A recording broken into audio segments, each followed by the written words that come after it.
Up. There you go. Put it on down there. You speak first, so you'll start with the mic. Pardon me, I'm so sorry. And then you speak Is that all right? Feel good? Yep. Okay, two. How would you like me to start?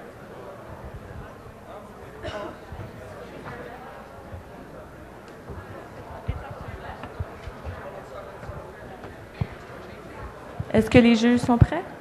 Oui? Fantastic. Welcome to the 2015 John Molson MBA International Case Competition. My name is Margaret Novak, and I will be the coordinator for the presentation of the Moore School of Business from South Carolina. First, I would ask that everyone please turn off any electronic devices and cell phones. I will now kindly ask our distinguished judges to introduce themselves. Hello, my name is Mary Larson. I'm CEO of Larson & Company. We do strategic advisory work for CEOs of major corporations globally. My name is Nabil Betinjani. I'm part of CGI, an information technology outsourcer, and I work in business intelligence. Good afternoon. My name is Doris Kochanek. I am Director of Business Planning for Bombardier Business Aircraft Customer Services. My name is François Giroux. I'm President and CEO of Novik. We manufacture plastic injection molding parts. Good afternoon. My name is Diane Béliveau. I'm a District Manager at Export Development Canada. It's the equivalent of your US Exim Bank. I would like to remind the Moore School of Business from South Carolina that they will have a maximum of 25 minutes to present its case.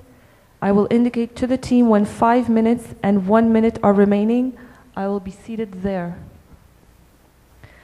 I would ask the team to please acknowledge that you have seen the signs. After the presentation, the judges will have a maximum of 15 minutes for questions. I will indicate to the judges when 1 minute is remaining.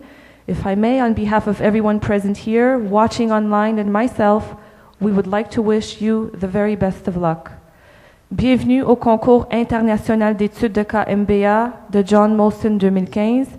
Mon nom est Margaret Novak et je suis votre coordinatrice pour la présentation de l'École de Gestion Moore de la Caroline du Sud. S'il vous plaît, éteignez tout appareil électronique ou téléphone cellulaire. Merci et bienvenue à nos juges qui se sont déjà présentés. Je veux souligner à l'École de gestion Moore que l'équipe a un maximum de 25 minutes pour présenter son analyse. Je vais signaler à l'équipe lorsqu'il restera 5 minutes et puis encore quand il restera 1 minute. J'aimerais demander à l'équipe de m'indiquer s'ils vont bien vu le signal. Après la présentation, le panneau de juges a un maximum de 15 minutes pour les questions. Toutes les personnes présentes, les gens qui nous regardent virtuellement et moi désirons vous souhaiter la meilleure des chances. You may now begin your presentation. Vous pouvez maintenant commencer votre présentation. Merci.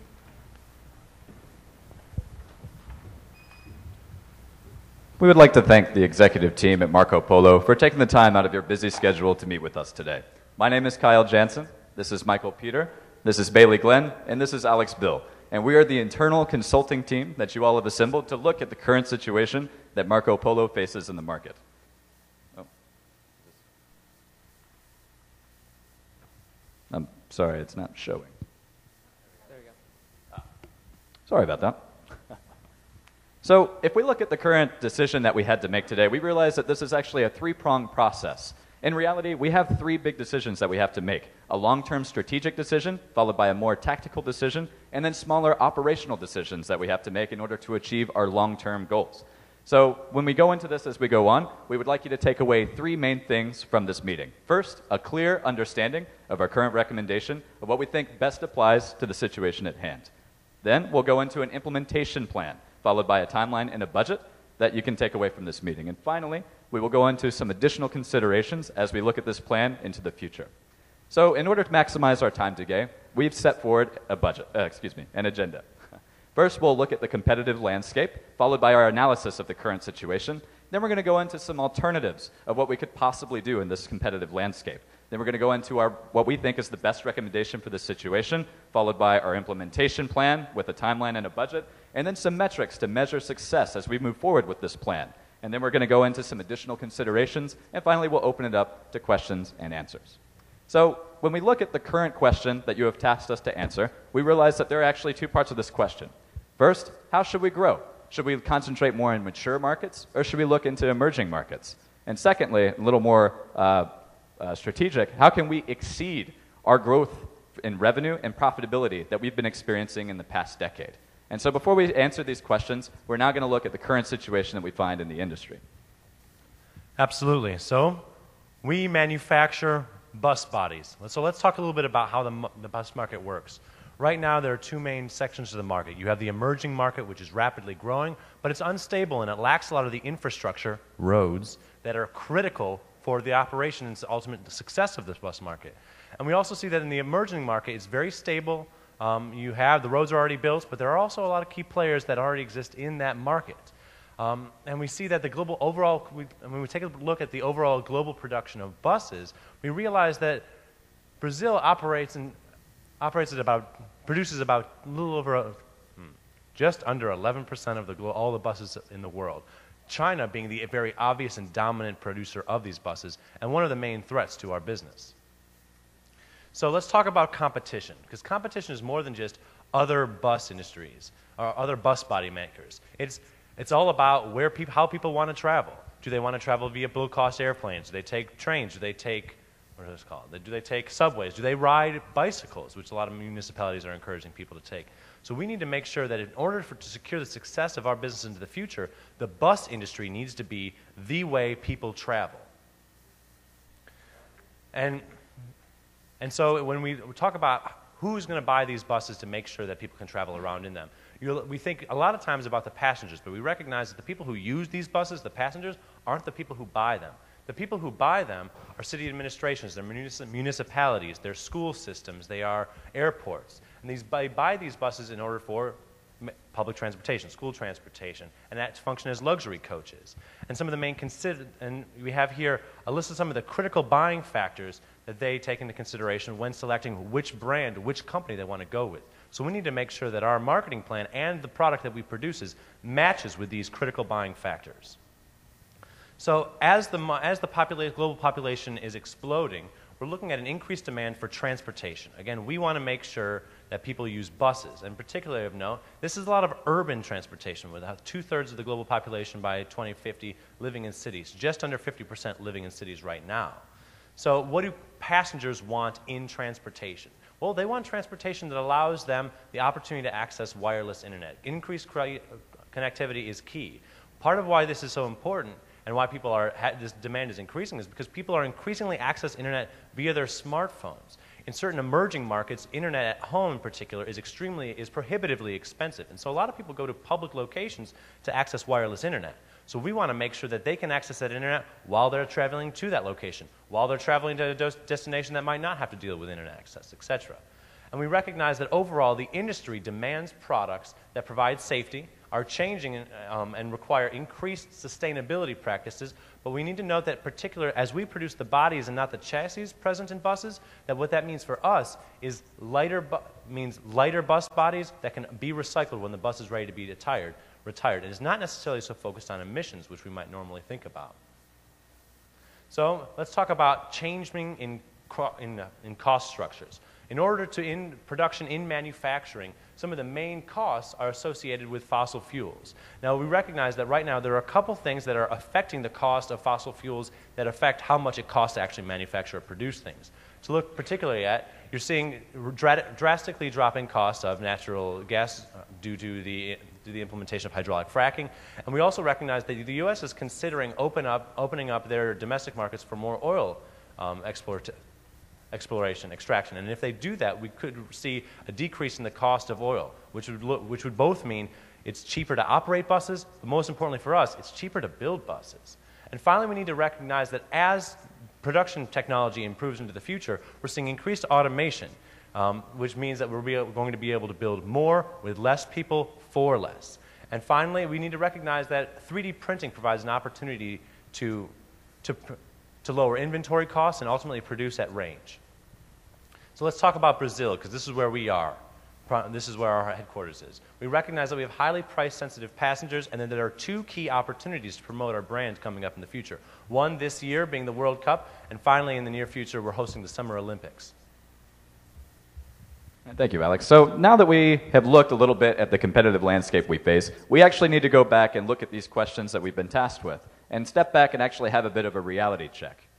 What we really need to address here is, do we currently have the resources to be a global leader in building bus bodies? This is something that we really need to address, and this is the direction that we went in with making an implementation plan. So if we step back and look at what we do here, we notice that we, of course, have quite a few products and services available to our customers. We, and this is our biggest strength, wholly manufacture our bus bodies, and we also sell complete buses. But unlike the Volvos of the world, we don't make them all ourselves. As we know, we only make a couple of components and then assemble them and then send them out that way. In addition to these main offerings, we also have components, and we have our research and development processes, and we also, of course, have service maintenance, which is very important to us. We actually do pretty well with that, especially considering that we're all over the entire world. So how much of these bus bodies do we build? We actually build 30,000 of them, and 55% of these are outsourced outside of Brazil. And also, again, looking into our world presence here, we have not just facilities located in Brazil, obviously, but actually a lot of them, majority of them, are outside of our home country. We have 3 in Australia, 2 in Argentina, 2 in India, and many other facilities across the world. And we've done a very good job at leveraging this in order to provide very fast services. As we know, our lead times are some of the lowest in the entire world, and we're very proud of that. One thing, though, however, that we noticed is that we just cannot compete in Europe. We got shut out in 2005, unfortunately, and this is something to take into consideration when we look at where we could potentially expand, looking into other markets. So when we look at some of the things that we do really well and opportunities for places for improvement, we can see that some of our key strengths are that we have the lowest lead times in the industry. This is huge in industries such as this. We also have highly innovative bus bodies. We have this capability to do customization for whatever our customers want. So it's important for us to recognize what customers, no matter what path we choose to go on, what our customer is really wanting out of our products. We also have great customer service. However, some of our weaknesses are that we don't have such a huge market share, and also that there's a lot of mature markets that we can't easily penetrate. So opportunities for us is to focus on the service-oriented sales. In the past, it's been more product-oriented, but we have this great opportunity ahead of us to look more service-oriented. Also, we have the opportunity to develop more sustainable buses, looking at hybrid technologies and cheaper fuels. We also, as Kyle mentioned earlier, have to look at the decrease in gas prices and see how that might affect us in the future. However, we do have a global value chain, which is extremely difficult to operate in on a global scale. We also have the threats of joint ventures and our competitors possibly forming joint ventures with some of our current relationships like Tata. We also have to recognize that there is domestic and international strife that we can't predict. So any steps that we make from here on out, we have to take into consideration that risk. Right, so if we step back and look at just who our customer actually is, we realize that we can divide them out into quite a few categories. We obviously service automotive companies with our bus bodies. We also service private companies with the buses that we manufacture, along with governments. And of course, we also have the end consumer that actually uses our buses and drives them around to get from point A to point B. So if we look at whether or not we're meeting the customer's needs, as we can see, some of the things that we do extremely well, as we all know and are proud of, passenger comfort, elegance. We have a lot of customization options, of course, that our clients really like going into. We also have the best lead times in the entire industry. And we also have superior maintenance services. We can supply anybody with any service maintenance that they need in the entire world. So if we step back again and look at these customers, we can basically divide them into 2 parts here. We have decision makers who actually purchase these buses, and then we have, again, the users of the buses, the passengers. When we look at a comprehensive strategy to see how we can market our buses, we have to identify not just one of these segments, but both of them. We have to look at the decision makers and the end users. And again, looking into our customer service, particularly for our decision makers, we have, went over this a lot, many customer options, however, is something that I'd like to highlight. In just the past few years, we've had 100 patents. This is enormous. Our R&D section of our facilities are really making great strides here, and we think that we can see a lot of opportunity in this part. Again, superior customization and speed. If we had to quantify our two main strengths, this would be it right here. And so if we look at our main competitive advantages, we can see that customization and innovation would be one of the tops, along with our company culture, which is something that not a lot of companies can replicate. For example, our great dedication to our staff is something that we are very proud of, and employees love to work with us for that reason. Also, our partnerships across the world that we work with. For example, Bailey talked about Tata. Very proud of who we do business with, and even if we don't have business with them anymore, we maintain those relationships. It's very important to us. And also, of course, our global value chain is worldwide. That's why we can do so much service that we currently do. And so if we look back again at who we're actually competing against, we see that we have direct competition and we have indirect competition. If we look at our direct competitors, of course, we're competing against other bus body producers, like smaller localty producers, and also very large, wholly integrated manufacturers like Volvo, Daimler, and all them. But we also have indirect competition that we have to address, such as light rail, flight, other transportation options for our end consumers. We have to address all of this moving forward. Now, I'd like to take a look at the industry, and we recognize that we're actually struggling in revenue per employee, and we think that this could be caused by our recent acquisitions. So we think that this is an area where we could, in the long term, improve. However, it's important to note that Volvo has been losing money on its bus operations. They have an operating income of losing $285 million. Additionally, Daimler has a very small margins on its bus operations, with only 3% return on sales versus the Daimler Group as a whole has about 7.4% net profit margin. So we recognize that these two big bodies are really struggling in the market. Now let's talk about our margins. Currently, all our production is focused on completed buses, and what we sell is only the bus. We have to source the chassis from a supplier, and we don't in-house produce it ourselves. And the greatest part of our sales margin that we've come to conclude is that it's from our body. The bus body is where we get a large part of our margin. Now, when we look at our cost structure, we know that our COGS are the highest percentage by a long shot. And again, the chassis versus the body is much more expensive, although it can vary greatly from 80% of the total cost of the key products to about 55%, depending on if it's a luxury or a basic model. Now, we went ahead and projected the revenue based on about a 6% growth rate, because we've seen over the years that it's been very dynamic in its swings. And we know a lot of this is spurred by the demand of riders on buses.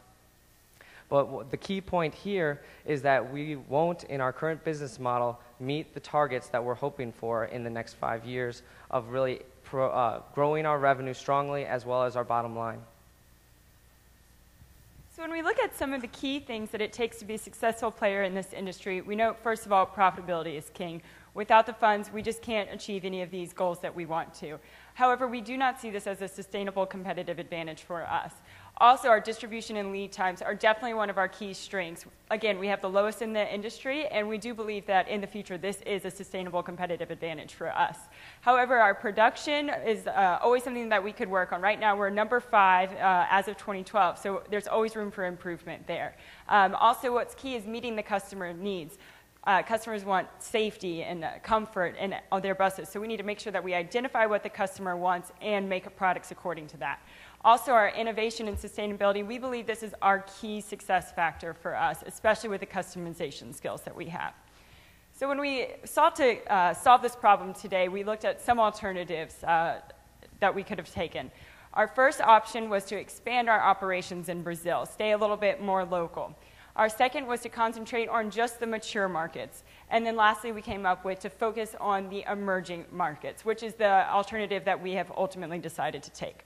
So when we evaluate the first one, expansion in Brazil, we can see that this is good for us because there won't be too much changes. We're already familiar with the government regulations. We're already familiar with what our customers want.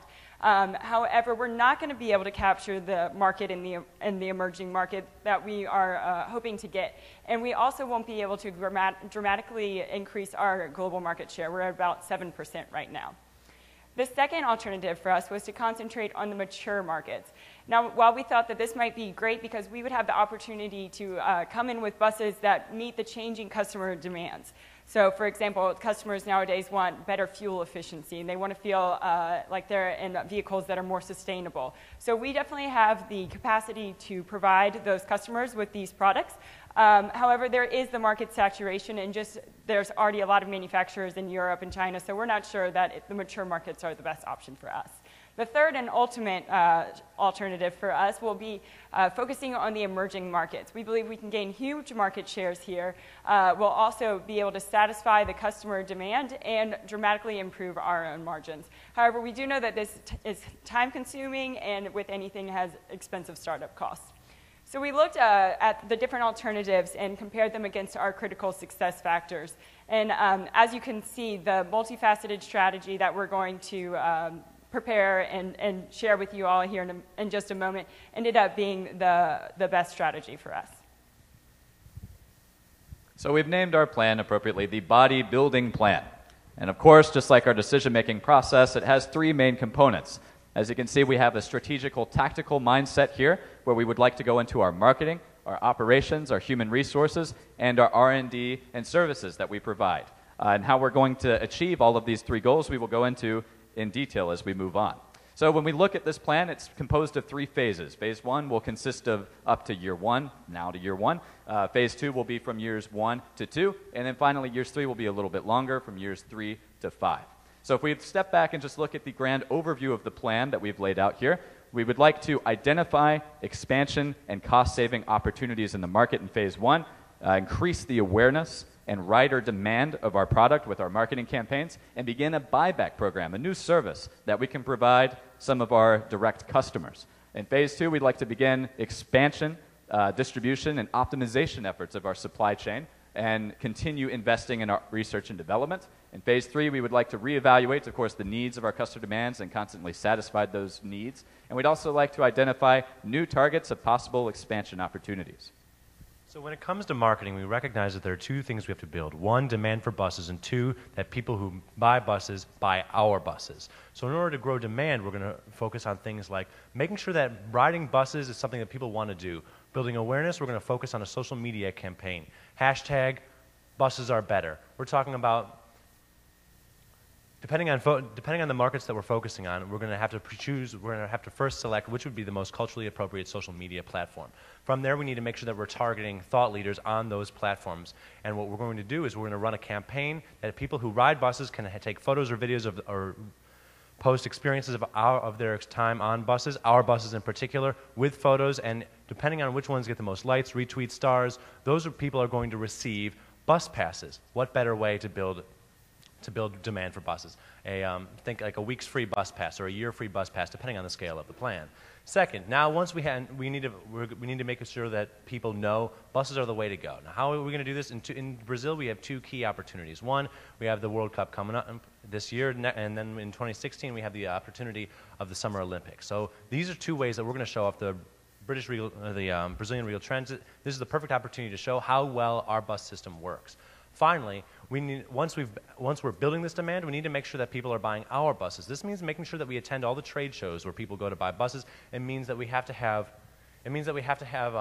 posting bids on all bus purchase opportunities. When we come people coming to understand why our brand is the best, we need to make sure that we have a comprehensive website that explains our strengths.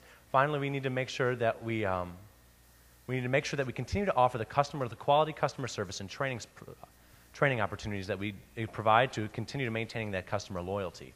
Now, on the next slide, we've broken this down into a phase system. Now, one of the most important things to take into consideration over these courses is that all of these marketing plans need to be available in a multilingual fashion. So we're going to need to make sure that we source translation services as we begin our marketing plan. Thank you. Now we'd also like to take a look at our operations because we recognize the elephant in the room, China. They have low margins and are able to expand all over the world, and that's why the big dogs are struggling. And what we've done here is we're focusing again on building our bodies and different ways that we can do that. We've recognized that having warehouses in 20% of our locations could help us to source the products there close by to the markets, which will then decrease our costs in the long run and have it available to the products, and also recognizing the Pareto principle that 80% of our business is through 20% of our locations. And overall, we'd also like to get into some IT automation and in long run, look at 3D printing as a possibility. So anytime we think about making changes, we can't forget about human resources. For us, the big one with the automation in our warehouses, we need to think about possible layoffs in the future. So it's something that we definitely have recognized now, and as we move on through the different phases, something that we'll have to keep in consideration. Right, and also when we look at our R&D process and the new services that we want to provide, we would like to obviously continue investing in this, but we'd also like to source some facilities of some of our competitors that have been abroad in these emerging markets and have failed. Perhaps we can go over there and source some of these facilities and actually contract out with them and build some of these bus bodies ourselves with their current facilities. We can look into this in phase 1 and phase 2. Perhaps we can even begin contracts in some of these. Of course, some of the criteria for moving out like this would be operating in a country with a competitor that we would have a joint venture with somebody else. We wouldn't ever want to step on the toes of some of the relationships that we've already cultivated because, as we all know, we take that very seriously. Of course, as this phase goes on, we'll additionally want to consider the needs of our customers. We'd look into new technologies like Li-Fi, Wi-Fi that's transmitted through the bandwidth of light. Perhaps this is possible in a few years, and if it is, we need to look into it. Now, we went ahead and laid out a budget for all of these activities, which will, of course, expand what our current opportunities are. And we've calculated that between the costs and our projected increase of revenue of 11% versus the 6% before, we feel that we could get a net gain of about $38 million over our plan. And we recognize that that might not meet the current expectations that we're going for, but we believe it sets us up for long-term sustainability and the more opportunities with our bodies and other companies. We'd also like to mention the foreign currency risk that we have. Because we operate in so many different countries, we have to take control of it. Volatile changes in currency are outside of our control, so we must hedge. We recommend the following strategy: that we can work with an international bank in Brazil to find potential opportunity for currency swaps. Also, forward contracts are a possibility when costs or revenues are known. And then we could reinvest the income in local operations so that we don't have to do that currency transversion. So when we look at defining success for our plan, we're going to measure all of our operations against our critical success factors that I mentioned earlier. And now when we move to anytime there's a change in plan, we know there'll be some risk and mitigations involved. So the first risk that we recognize is China, and we hope that they don't beat us to those markets. Also, the political strife that might come about in the future. Right, and also some additional considerations as we move forward with this plan are, of course, how will future developments in technology impact what we can offer our customers. Again, as I briefly touched upon earlier, Li-Fi could be something that we could look into in the future, which is, again, a totally new, different internet signal that we could perhaps put in our buses to make our customers want to use our buses and not other buses when they have to take a bus. And also, and this is key, we have to anticipate how our competition, how our direct competitors can react to this plan that we've put forth today. We need to anticipate their movements, particularly Chinese bus companies, and act accordingly. And that's the end of our presentation. Again, we'd like to thank the Executive Board for taking the time to meet with us today. We now open up the floor to questions and answers. Thank you.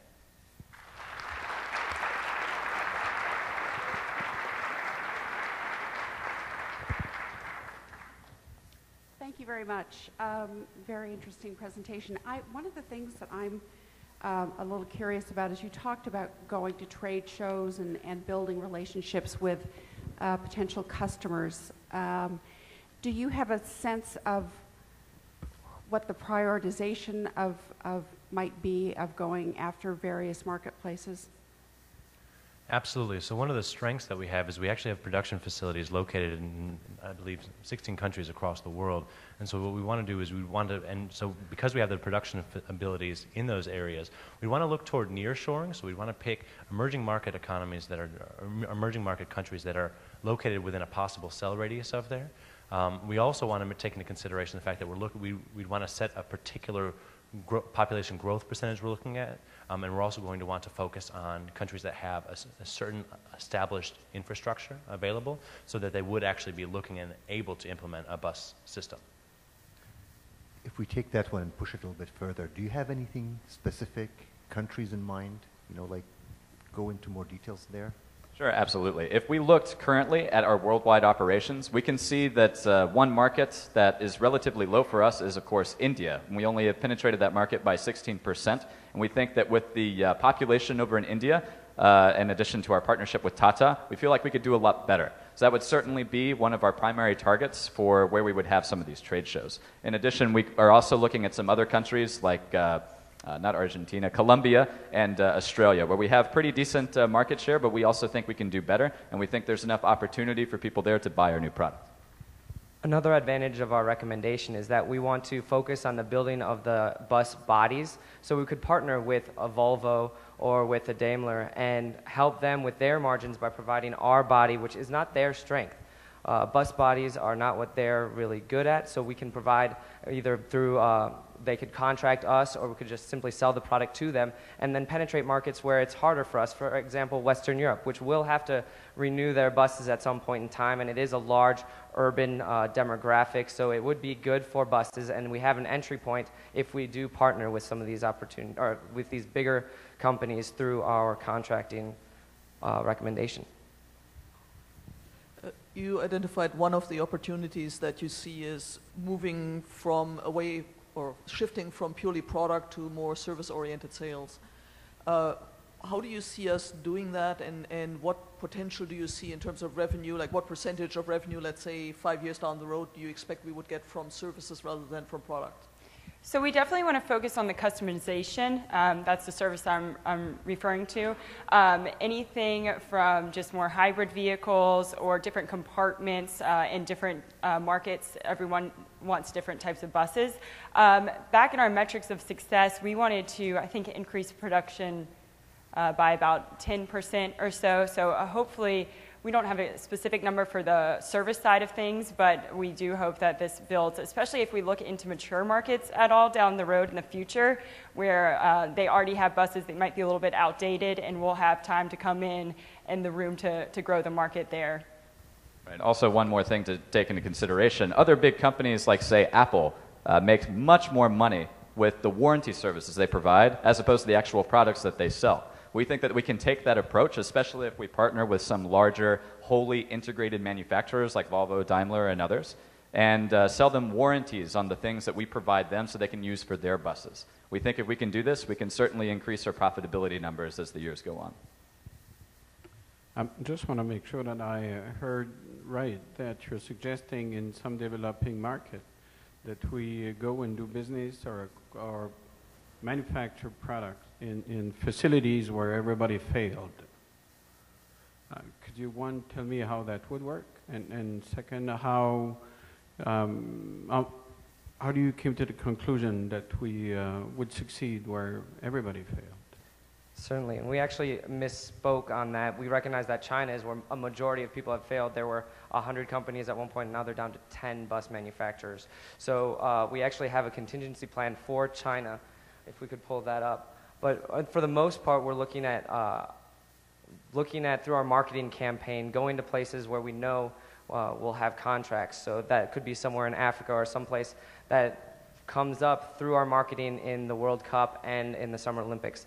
But when we look at China in particular, we know that a barrier to entry is that they steal IP like crazy. So once we recognize a change in potentially the political structure of and the business environment in China, that could be a point at which we can enter that market because it is so large.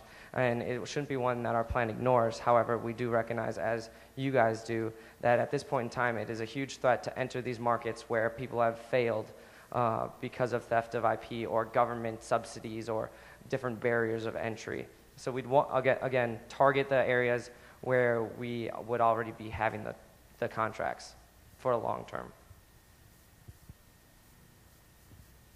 Could you please expand on the bus buyback program, please?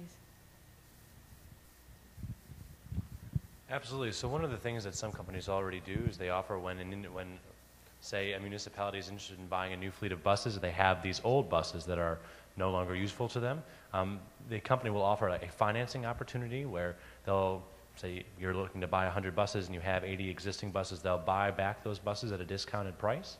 And we recognize that this provides us the opportunity to feed into the fact that some of our buyers are looking for financing opportunities, and so this provides us another service that we can provide to those customers. Finally, we recognize that because of standard differentiations between different countries, those very buses that we buy back from one country where the standards are much higher would still be perfectly adequate for resale in a country that has lower standards for bus regulation. We also want to take advantage of our modular manufacturing because that makes it very easy to break down and recycle some of the products that we already use in our bus bodies. So it's very easy for us to take that product back in and reuse it again, which then lowers our costs versus purchasing new or creating new. So we'd like to take advantage of what we already have. One of the things you talked about was a fairly significant investment in consumer passenger communications. And I wanted to ask how you would how would you explicitly measure the impact that that would have or not have on whether governments, cities, et cetera, buy your buses? Is there a direct link? I'm not quite sure I understand that. Sure, absolutely. Well, our thinking was if we can increase the end customers' want for riding our buses, and we can look at areas where buses are ridden, we can monitor the amount of times, the amount of passengers that buses in these areas can take. And so if we see a growth in that in some of our marketing efforts, we could perhaps have some leveraging power in talking to the governments and municipalities of these areas, city governments and what have you, and make new contracts with them and to have them buy some of our buses. That was the thinking there. And we can measure that with RFID devices. So if we put those on some of the buses that we're manufacturing, then we'll be able to track the buses and where they go and how efficient they are and where stops take. So that way we can kind of use that to further even customize the buses. Right, and actually, just a little bit more on that. That could actually be a very big selling point for these local municipalities. If they are running their own transportation system, their own public transportation system, they of course want it to be as efficient as possible because usually it's a very big investment on their part and it takes them a long time to get that investment back. So we think it'd be a very attractive selling option for them. At one point you mentioned the revenue per employee as being low, and the discussion about possible layoffs. How does that fit into the corporate culture that we have, etc.? Certainly. So when we went into possible layoffs, when we looked into what we could do on the human resource perspective, we were thinking that in mind with our expansion efforts and having them coincide at the same time.